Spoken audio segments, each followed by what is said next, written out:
Hello everyone. In this lecture we are going to discuss about how to find is schedule is serializable or not. നമ്മുടെ previous വീഡിയോയിൽ നമ്മൾ schedule എന്താണെന്ന് പറഞ്ഞിരുന്നു, serial schedule എന്താണെന്ന് പറഞ്ഞിരുന്നു, അതുപോലെ തന്നെ നോൺ സീരിയൽ ഷെഡ്യൂളും സീരിയലൈസബിൾ ഷെഡ്യൂളും പറഞ്ഞിരുന്നു. ഇനി ഒരു ഷെഡ്യൂൾ സീരിയലൈസബിൾ ആണോ അല്ലയോ എന്ന് എങ്ങനെ കണ്ടുപിടിക്കുക എന്നുള്ളതാണ് ഈ വീഡിയോയിൽ നമ്മൾ ഡിസ്കസ് ചെയ്യാൻ പോകുന്നത്. So here the question is how to test a non-serial schedule is serializable or not. ഒരു നോൺ സീരിയൽ ഷെഡ്യൂൾ സീരിയലൈസബിൾ ആണോ അല്ലയോ എന്ന് എങ്ങനെ ടെസ്റ്റ് ചെയ്യാന്നുള്ളത്. നമ്മൾ പ്രീവിയസ് വീഡിയോ കണ്ടിട്ടുണ്ടെങ്കിൽ നിങ്ങൾക്ക് മനസ്സിലാവും, അതിൽ പറഞ്ഞിട്ടുണ്ട് സീരിയലൈസബിൾ ഷെഡ്യൂൾ എന്ന് പറഞ്ഞാൽ ഒരു നോൺ സീരിയൽ ഷെഡ്യൂള് സീരിയൽ എക്സിക്യൂഷൻ്റെ അതേ റിസൾട്ടാണ് പ്രൊഡ്യൂസ് ചെയ്യുന്നതെങ്കിൽ മാത്രമേ നമുക്കതിനെ സീരിയലൈസബിൾ ഷെഡ്യൂളാണെന്ന് പറയാൻ പറ്റുള്ളൂ എന്ന്. അപ്പോൾ അത് കണ്ടുപിടിക്കാനായിട്ട് ഒരു എളുപ്പ വഴിയുണ്ട്. So what is that? We can find a non serial schedule is serializable or not through a precedence graph. അപ്പോൾ ഒരു പ്രിസിഡൻസ് ഗ്രാഫ് വെച്ചിട്ട് നമുക്ക് ഒരു നോൺ സീരിയൽ ഷെഡ്യൂള് സീരിയലൈസബിൾ ആണോ അല്ലയോ എന്ന് കണ്ടുപിടിക്കാനായിട്ട് പറ്റും. അപ്പോൾ ഈ പ്രിസിഡൻസ് ഗ്രാഫ് എന്താണെന്ന് പറയുന്നതിന് മുന്നേ കുറച്ച് റൂൾസ് നിങ്ങൾ മൈൻഡിൽ വെക്കേണ്ടതുണ്ട്. ആ റൂൾസ് മൈൻഡിൽ വെച്ചാൽ മാത്രമേ നമുക്ക് പ്രിസിഡൻസ് ഗ്രാഫ് വെച്ച് കറക്റ്റായിട്ട് എങ്ങനെ സീരിയലൈസബിൾ ആണോ അല്ലയോ എന്ന് കണ്ടുപിടിക്കാമെന്ന് പറയാൻ പറ്റത്തുള്ളൂ. So the first rule is if two transactions have only read operations then no ordering is required for the operations. Multiple transactions നമ്മൾ പറഞ്ഞു, ആ ട്രാൻസാക്ഷൻസിൽ റീഡ് ഓപ്പറേഷൻസ് മാത്രമേ ഉള്ളൂ എല്ലാ ട്രാൻസാക്ഷൻസിനും. അതായത് രണ്ട് ട്രാൻസാക്ഷൻ നമ്മളിവിടെ കൺസിഡർ ചെയ്യുക, അത് രണ്ടും റീഡ് ഓപ്പറേഷനാണ് ചെയ്യുന്നതെങ്കിൽ ആ ട്രാൻസാക്ഷനകത്തുള്ള ഓപ്പറേഷൻസിന് ഒരു ഓർഡറിങ്ങിൻ്റെയും ആവശ്യമില്ല. Second rule is if two transactions have only write operations then ordering is required. ഇപ്പോൾ രണ്ട് ട്രാൻസാക്ഷൻസിലും റൈറ്റ് ഓപ്പറേഷൻസ് മാത്രം ഉള്ളെങ്കിൽ അവിടെ ഓർഡറിങ് ആവശ്യമാണ്. ആ ഓപ്പറേഷൻസ് ഏത് ഓർഡറിലാണ് പെർഫോം ചെയ്യേണ്ടതെന്ന് നമ്മൾ സ്പെസിഫൈ ചെയ്ത് കൊടുക്കണം. അതുപോലെ തന്നെ if one of the two transactions have in write operation then the ordering is required for the operations. അതുപോലെ ഈ രണ്ട് ട്രാൻസാക്ഷൻസിൽ ഏതെങ്കിലും ഒരു ട്രാൻസാക്ഷനിലെങ്കിലും റൈറ്റ് ഓപ്പറേഷൻ വരുന്നുണ്ടെങ്കിലും അതിൽ നമ്മൾ ഓപ്പറേഷൻ്റെ സീക്വൻസ് കറക്റ്റായിട്ട് മെൻഷൻ ചെയ്ത് കൊടുക്കണം, അല്ലെങ്കിൽ ആ ഓർഡർ കറക്റ്റായിട്ട് മെൻഷൻ ചെയ്ത് കൊടുക്കേണ്ട ആവശ്യമുണ്ട്. സോ റീഡ് വന്നാൽ ഓർഡറിൻ്റെ ആവശ്യമില്ല, ബാക്കി ഏത് കേസ് വന്നാലും ഓർഡറിങ്ങിൻ്റെ ആവശ്യമുണ്ട്. റീഡ് റൈറ്റ് വന്നാലും റൈറ്റ് വന്നാലും റീഡ് വന്നാലും ഓക്കെ. അപ്പോൾ ഈ മൂന്ന് കാര്യങ്ങളൊന്നും മൈൻഡിൽ ഓർത്ത് വയ്ക്കുക. അപ്പോൾ എളുപ്പത്തിന് ഇങ്ങനെ ഓർത്ത് വയ്ക്കുക, റീഡിന് മാത്രം ഓർഡറിങ്ങിൻ്റെ ആവശ്യമില്ല, ബാക്കി എല്ലാത്തിനും ആ ഓപ്പറേഷൻസ് നമ്മൾ ഓർഡറിങ് വേണം, ആ സീക്വൻസ് നമ്മൾ കറക്റ്റായിട്ട് മെൻഷൻ ചെയ്യണം. സോ നമുക്കിനി പ്രിസിഡൻസ് ഗ്രാഫ് എന്താണെന്ന് നോക്കാം. So what is precedence graph? It is a directed graph. ഇതൊരു ഡയറക്റ്റഡ് ഗ്രാഫാണ്. The formal definition is there will be a directed graph G equal to NE with the following rules. നിങ്ങൾക്ക് ജിയും എന്നും ഇയും ഒക്കെ എന്താണെന്ന് അറിയാമെന്ന് വിചാരിക്കുന്നു. നോട്ട്സും എഡ്ജസും ഒക്കെയാണ് നമ്മൾ ഉദ്ദേശിക്കുന്നത്. നിങ്ങൾ ഇതിന് മുന്നേ ഉള്ള സെമിസ്റ്റേഴ്സിൽ ഗ്രാഫ്സ് ഒക്കെ പഠിച്ചിട്ടുണ്ടാവും. ഓക്കെ, അപ്പോൾ നമുക്ക് റൂൾസ് എന്താണെന്ന് നോക്കാം first. So the first rule is create a node for each transaction. നമ്മുടെ ഷെഡ്യൂളിൽ എത്ര ട്രാൻസാക്ഷൻസ് ഉണ്ടോ അത്രയും നോട്ട്സ് നമ്മൾ ക്രിയേറ്റ് ചെയ്യണം. അതായിരിക്കും നമ്മുടെ ഗ്രാഫിലെ നോട്ട്സ്. ഇപ്പോൾ രണ്ട് ട്രാൻസാക്ഷൻ ആണെങ്കിൽ നമ്മുടെ ഗ്രാഫിൽ രണ്ട് നോട്ട്സേ ഉണ്ടാവുള്ളൂ. So the second rule is create a directed edge from transaction Ti to transaction Tj if Tj reaches the value of an item returned by Ti. രണ്ട് ട്രാൻസാക്ഷൻസ് Tiയും Tjയും ഉണ്ടെന്ന് വിചാരിക്കുക. അതിൽ Tiയിൽ നിന്നും Tjയിലേക്ക് ഒരു ഡയറക്റ്റഡ് എഡ്ജ് വരും. എപ്പോഴാണെന്ന് വെച്ചാൽ ഈ Tj Ti റൈറ്റ് ചെയ്ത ഏതെങ്കിലും ഒരു ഐറ്റം റീഡ് ചെയ്യുന്നുണ്ടെങ്കിൽ. സോ ഫസ്റ്റ് Ti റൈറ്റ് ചെയ്യണം, ദെൻ Tj അതിനെ റീഡ് ചെയ്യണം. അങ്ങനെ ഒരു സിറ്റുവേഷൻ വരുവാണെങ്കിൽ there will be a directed edge from Ti to Tj. And the third rule is there will be a directed edge from Ti to Tj if Tj writes the value of an item after Ti reads it. നേരത്തെ പറഞ്ഞതിന് just opposite. Ti read ചെയ്ത ഐറ്റത്തിനെ right ചെയ്യുന്നുണ്ടെങ്കിൽ അവിടെ ഒരു directed edge ഉണ്ടാവും. So ഇപ്പോൾ നമ്മൾ directed എഡ്ജിൻ്റെ രണ്ട് കേസ് പറഞ്ഞു. ഒന്ന് TJ TI റൈറ്റ് ചെയ്ത ഐറ്റത്തിനെ റീഡ് ചെയ്യുന്നുണ്ടെങ്കിൽ 2 TI റീഡ് ചെയ്ത ഐറ്റത്തിനെ റൈറ്റ് ചെയ്യുന്നുണ്ടെങ്കിൽ. ഓക്കെ, അങ്ങോട്ടും ഇങ്ങോട്ടും ഓപ്പോസിറ്റ് ജസ്റ്റ് ഒന്ന് ഓർത്താൽ മതി.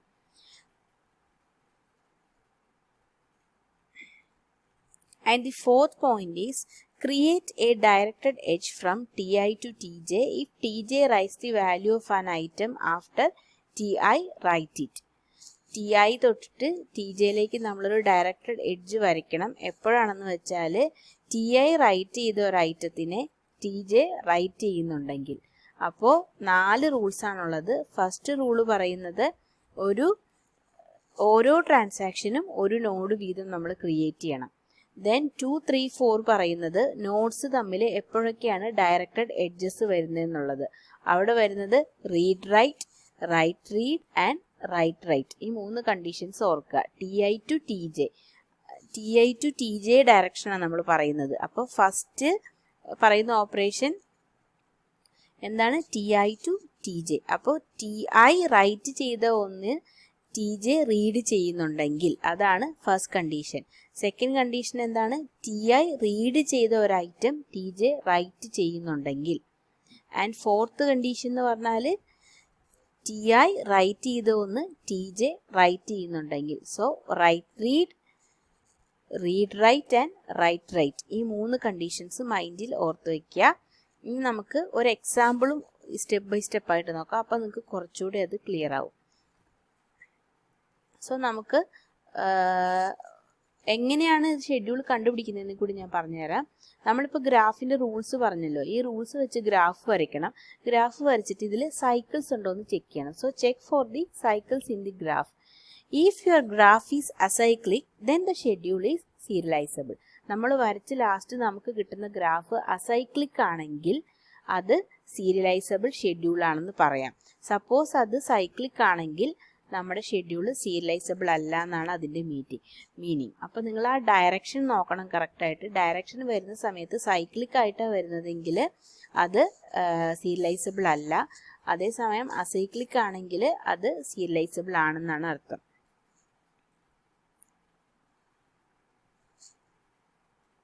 സോ ഇവിടെ നമ്മൾ ഒരു ഷെഡ്യൂൾ എടുത്തിട്ടുണ്ട്. ഈ ഷെഡ്യൂളിൽ 3 ട്രാൻസാക്ഷൻസ് ഉണ്ട്, T1, T2 ആൻഡ് T3. അതിൽ T1 ഫസ്റ്റ് എ എന്നുള്ളൊരു ഐറ്റം റീഡ് ചെയ്യുന്നുണ്ട് first ഇൻസ്റ്റൻസിൽ.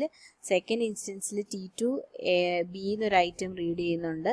Third ഇൻസ്റ്റൻസിൽ again transaction T1 ആണ് എക്സിക്യൂട്ട് ആവുന്നത്. അവിടെ ഒരു ഫംഗ്ഷൻ, എന്തെങ്കിലും ഒരു ഓപ്പറേഷൻ ആണ് പെർഫോം ചെയ്യുന്നത്. ആൻഡ് ഫോർത്ത് ഇൻസ്റ്റൻസിൽ T3 ഒരു ഐറ്റം റീഡ് ചെയ്യുന്നുണ്ട്. സോ 3 റീഡ് ഓപ്പറേഷൻസ് വന്നു. ദെൻ T2 ഒരു ഫംഗ്ഷൻ പെർഫോം ചെയ്യുന്നുണ്ട്. T2 ഇവിടെ ഒരു ഐറ്റം റൈറ്റ് ചെയ്യുന്നുണ്ട്. ഇവിടെ T2 തന്നെയാണ് ബി റീഡ് ചെയ്യുന്നത്, റൈറ്റ് ചെയ്യുന്നത്. സോ നോ ഇഷ്യൂ, ആ ഒരേ നോഡിൽ വരുന്നതുകൊണ്ട്. ദെൻ ഇവിടെ സി റൈറ്റ് ചെയ്യുന്നുണ്ട്. അവിടെയും പ്രശ്നമില്ല, ബിക്കോസ് സി റീഡ് ചെയ്യുന്നത് റൈറ്റ് ചെയ്യുന്നത് T3 തന്നെയാണ്. ഇവിടെ എയും റൈറ്റ് ചെയ്ത് കഴിഞ്ഞു. സോ T11 തൊട്ട് നിങ്ങൾ നോക്കിയാൽ മനസ്സിലാവും വേറെ ഒരു ട്രാൻസാക്ഷൻ യൂസ് ചെയ്ത ഐറ്റത്തിനെയാണ് ഇവിടെ യൂസ് ചെയ്യുന്നത്. T1 യൂസ് ചെയ്ത ഐറ്റത്തിനെയാണ് T2 യൂസ് ചെയ്യുന്നത്. T1 റൈറ്റ് ചെയ്ത ഐറ്റത്തിനെ T2 റീഡ് ചെയ്യുന്നു. അതുപോലെ തന്നെ ട്രാൻസാക്ഷൻ്റെ ഇൻസ്റ്റൻസ് T13 നോക്കിയാൽ മനസ്സിലാവും ഇവിടെ T3 എന്നുള്ള ട്രാൻസാക്ഷൻ റൈറ്റ് ചെയ്ത ഒരു വേരിയബിളിനെ T1 എന്നുള്ള ട്രാൻസാക്ഷൻ റീഡ് ചെയ്യുന്നുണ്ട്. അതുപോലെ തന്നെ T1 റൈറ്റ് ചെയ്ത ഒരു എലമെൻറ്റിനെ ഇവിടെ T2 റൈറ്റ് ചെയ്യുന്നുണ്ട്. അപ്പോൾ നമ്മുടെ 3 കണ്ടീഷൻസ് ഇവിടെ വന്നിട്ടുണ്ട്. ഇനി ഇത് വെച്ചിട്ട് എങ്ങനെയാണ് ഗ്രാഫ് വരയ്ക്കുക എന്നുള്ളത് പറഞ്ഞുതരാം. സോ ഫസ്റ്റ് നമ്മുടെ അതേ ഷെഡ്യൂൾ ഞാനിവിടെ ഒന്ന് കോപ്പി ചെയ്തിട്ടുണ്ട് നമുക്ക് വരയ്ക്കാൻ എളുപ്പത്തിനായിട്ട്. ഫസ്റ്റ് റൂൾ എന്തായിരുന്നു? Create A node four each transaction. അപ്പോൾ നമുക്കിവിടെ എത്ര ട്രാൻസാക്ഷൻ ഉണ്ട്? 1, 2 ആൻഡ് 3. സോ നമ്മൾ എന്ത് ചെയ്യണം? 3 നോഡ്സ് ക്രിയേറ്റ് ചെയ്യണം, T1, T2 ആൻഡ് T3. ഇനി നമ്മുടെ സെക്കൻഡ് റൂൾ എന്തായിരുന്നു? Create a directed edge from TI to TJ if TJ reads the value of an item written by TI. TI write ചെയ്ത ഒരു ഐറ്റത്തിനെ TJ read ചെയ്യുന്നുണ്ടെങ്കിൽ TIയിൽ നിന്നും TJയിലേക്ക് ഒരു directed edge ഉണ്ടാവും. ഇവിടെ നമുക്ക് TI എന്നുള്ളത് T1ഉം TJ എന്നുള്ളത് ട്രാൻസാക്ഷൻ T2 ആയിട്ട് എടുക്കാം. അപ്പോൾ എന്താ ചെയ്യേണ്ടത്? T1 റൈറ്റ് ചെയ്ത ഐറ്റത്തിനെ T2 റീഡ് ചെയ്യുന്നുണ്ടോ എന്ന് നോക്കണം. സോ നമ്മൾ ഇവിടെ വന്നപ്പോൾ ഇവിടെ T1 എന്നുള്ള ട്രാൻസാക്ഷൻ എ എന്ന ഐറ്റം റൈറ്റ് ചെയ്തിട്ടുണ്ട്, അതേ ഐറ്റത്തിനെ തന്നെ ഇവിടെ എന്താണ് T2 റീഡ് ചെയ്തിട്ടുണ്ട്. So there will be a directed edge between T1 and T2. Okay, ഇപ്പൊ നിങ്ങൾക്ക് മനസ്സിലായോ? ദെൻ തേർഡ് സ്റ്റെപ്പിൽ നമ്മൾ എന്താ ചെയ്യുന്നത്? Create a directed edge from Ti to Tj if Tj write an item after Ti reads it. Ti read ചെയ്തൊരു ഐറ്റത്തിനെ Tj write ചെയ്യുന്നുണ്ടെങ്കിൽ നമ്മൾ അവിടെ ഒരു ഡയറക്റ്റഡ് എഡ്ജ് വരയ്ക്കണം Tiയും Tjയും തമ്മിൽ. അപ്പോൾ ഇവിടെ നമുക്കിനി അങ്ങനെ ഏതെങ്കിലും കണ്ടീഷൻ ഈ 3 ട്രാൻസാക്ഷനിൽ വരുന്നുണ്ടോ എന്ന് നോക്കാം. സോ നമ്മൾ ഇനി T2 ആൻഡ് T3 എടുക്കാം. T2 ആൻഡ് T3 എടുക്കുന്ന സമയത്ത് എന്താ വരുന്നത്? ഫസ്റ്റ് T2 റീഡ് ചെയ്തൊരു ഐറ്റത്തിനെ പിന്നെ T3 റൈറ്റ് ചെയ്യുന്നുണ്ടോ എന്ന് നോക്കണം. അപ്പോൾ ഇവിടെ നമ്മൾ നോക്കുന്ന സമയത്ത് B എന്നൊരു ഐറ്റവും A എന്നൊരു ഐറ്റവും ആണ് T2 യൂസ് ചെയ്തിട്ടുള്ളത്. അപ്പോൾ ഇവിടെ വരുന്ന സമയം നോക്കുമ്പോൾ ഇവിടെ B റീഡ് ചെയ്തിട്ടുണ്ട്. റീഡും വന്ന പ്രശ്നമില്ല. ദെൻ ഇവിടെ വരുന്ന സമയത്ത് B എന്താണ് റൈറ്റ് ചെയ്തിട്ടുണ്ട്. ഇവിടെ ഓൾറെഡി ഇത് റീഡ് ചെയ്തൊരു ഐറ്റത്തിനെ ഇവിടെ T3 റീഡ് ചെയ്തിട്ടുണ്ട്. അപ്പോൾ എന്തായിരിക്കും? T2 ആൻഡ് T3 തമ്മിലൊരു ഡയറക്റ്റഡ് എഡ്ജ് വരും. ഓക്കെ, ഇപ്പം നമുക്ക് മനസ്സിലായി എന്ന് വിചാരിക്കുന്നു. ഇനി നമുക്ക് റൂൾ 4 നോക്കാം. Create a directed edge from Ti to Tj if Tj writes value of an item after Ti writes it. Ti write ചെയ്തൊരു ഐറ്റത്തിനെ Tjയും റൈറ്റ് ചെയ്യുന്നുണ്ടെങ്കിൽ Ti ആൻഡ് Tj തമ്മിലൊരു ഡയറക്റ്റഡ് എഡ്ജ് ഉണ്ടാവും. ഇവിടെ നമുക്ക് Ti എന്നുള്ളത് T3യും Tj എന്നുള്ളത് T1ഉം ആയിട്ട് എടുക്കാം. അപ്പം നമുക്ക് നോക്കാം ഇവിടെ എവിടെയെങ്കിലും വരുന്നുണ്ടോ എന്നുള്ളത്. ഓക്കെ, സോ ഇവിടെ T3 എന്നുള്ളത് C റൈറ്റ് ചെയ്തിട്ടുണ്ട്, C എന്നൊരു ഐറ്റം. അതേ ഐറ്റത്തിനെ തന്നെ ഇവിടെ T1 റൈറ്റ് ചെയ്തിട്ടുണ്ട്. അപ്പോൾ there will be a directed edge from T3 and T1.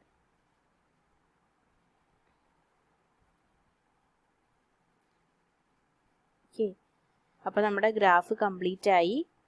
നിങ്ങൾക്ക് ക്ലിയർ ആയി തോന്നുന്നു. ഒന്നുകൂടെ പറഞ്ഞുതരാം.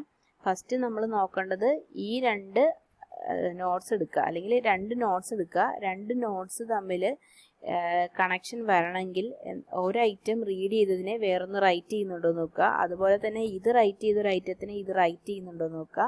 ഇത് റീഡ് ചെയ്തൊരു ഐറ്റത്തിനെ ഈ നോഡ് റൈറ്റ് ചെയ്യുന്നുണ്ടോ എന്ന് നോക്കുക. ഈ 3 കണ്ടീഷൻസിൽ ഏതെങ്കിലും ഒന്ന് കറക്റ്റായിട്ട് വന്നാൽ ഇവിടെ ഒരു കണക്ഷൻ വരും. ഓക്കെ, അപ്പോൾ ഇവിടെ T1ഉം T2ഉം തമ്മിൽ കണക്ഷൻ വരാൻ കാരണം നമ്മൾ ഇവിടെ റൈറ്റ് ചെയ്ത് T1 റൈറ്റ് ചെയ്ത A എന്നൊരു ഐറ്റത്തിനെ T2 ഇവിടെ റീഡ് ചെയ്യുന്നുണ്ട്. സോ റൈറ്റ് റീഡ് എന്നുള്ള കണ്ടീഷൻ വന്നു. അപ്പോൾ ഇവിടെ കണക്ഷൻ വന്നു. അതുപോലെ തന്നെ T2 ആൻഡ് T3 തമ്മിൽ കണക്ഷൻ വരാൻ കാരണം ഇവിടെ T2 റീഡ് ചെയ്തൊരു ഐറ്റത്തിനെ ഇവിടെ T3 റൈറ്റ് ചെയ്തു.